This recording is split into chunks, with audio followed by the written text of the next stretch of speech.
I'm Art Caplan at the Division of Medical Ethics. I'm at the NYU Grossman School of Medicine in New York City.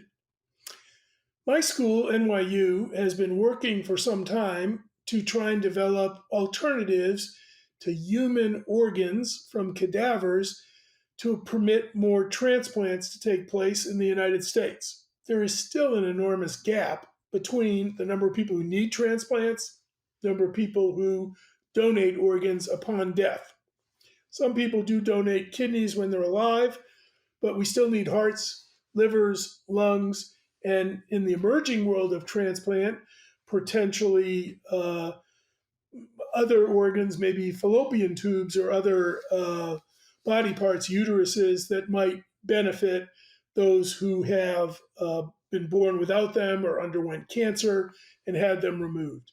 But the bulk of attention is obviously on the life saving organs, and we're still very, very short in supply.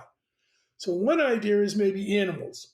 Those of you have tracked a little bit the history here. There were efforts way back in the 1980s to try and use primates, to use baboon hearts, chimp hearts, sometimes in children, but they didn't work. The organs were rejected, and the hearts were not the right size to maintain function in an adult. Primates are too small. There's even an ethical issue that continues to arise about whether they're also too close to us in terms of intelligence to permit sacrificing them to try and save humans. And they're very expensive, I might add, to raise, and they don't breed that often. So in recent years, decisions have been made, let's move away from primates, let's go toward pigs. Pigs are an animal that are roughly sized like an adult human. They can be up to 350 pounds. The physiology looks fairly similar in the solid organ area to what humans have. We're breeding billions of pigs, eating them constantly for breakfast or dinner. So it's not as if saying let's use pigs is going to result in any significant increase in the sacrifice of these animals. And if you're interested in animal rights, you're probably best to turn toward trying to change behavior at breakfast than you are trying to change behavior about organ transplants. We need thousands of organs for transplants. It's not a huge number of animals. Plus, if we get the pigs, it's likely that they'll be treated especially humanely. You don't want them stressed, sick. This is not factory farming of pigs like is used frequently to make bacon. These animals have to be treated superbly before they're sacrificed to get their organs.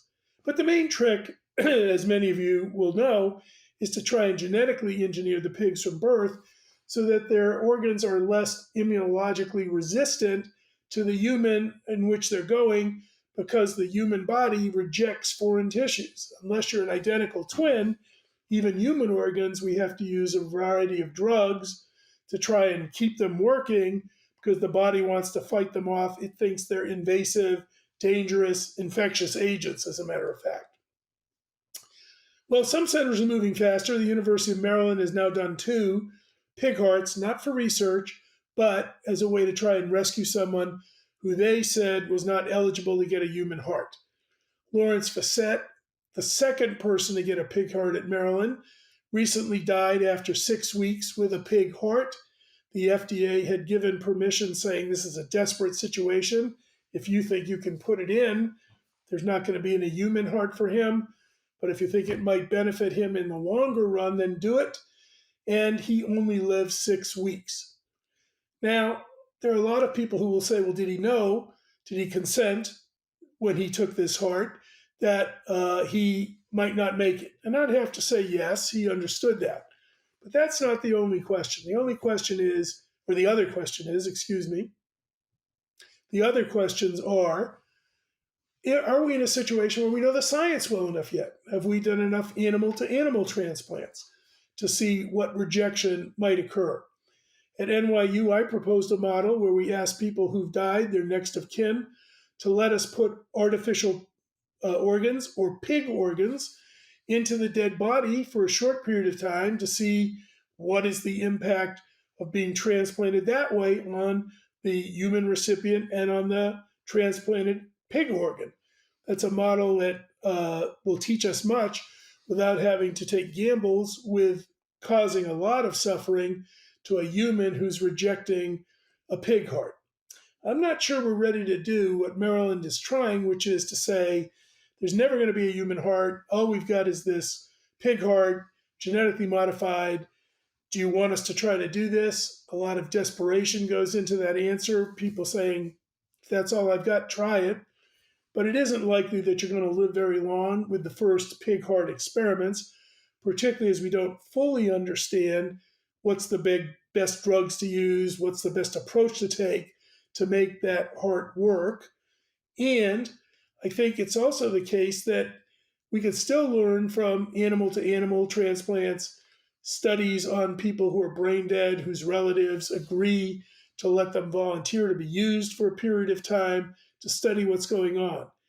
It sounds terrible from the point of view of an individual who's got no choices, might say, well, try the pig heart. But unless we can learn, and remember the pig heart efforts so far have just been desperate efforts to save you, they're not even designed as a clinical trial. And unless we can really say there's some chance that you're going to live for more than a month or two, and we're not going to make you die more miserably through rejection as the heart rejects, it's sorry to say it, but we're not ready. We don't have what we like to have to rescue you. So it's a bitter truth that as much as we want to help and as much as medicine wants to offer something when death is imminent, we don't always have the tools, we don't always have the knowledge ready to go. It's a hard thing to admit, but I think we're not quite there yet in terms of moving pig organ transplants into anything other than experimental clinical trials. I'm Art Caplan. I'm at the Division of Medical Ethics at the NYU Grossman School of Medicine. Thank you for watching.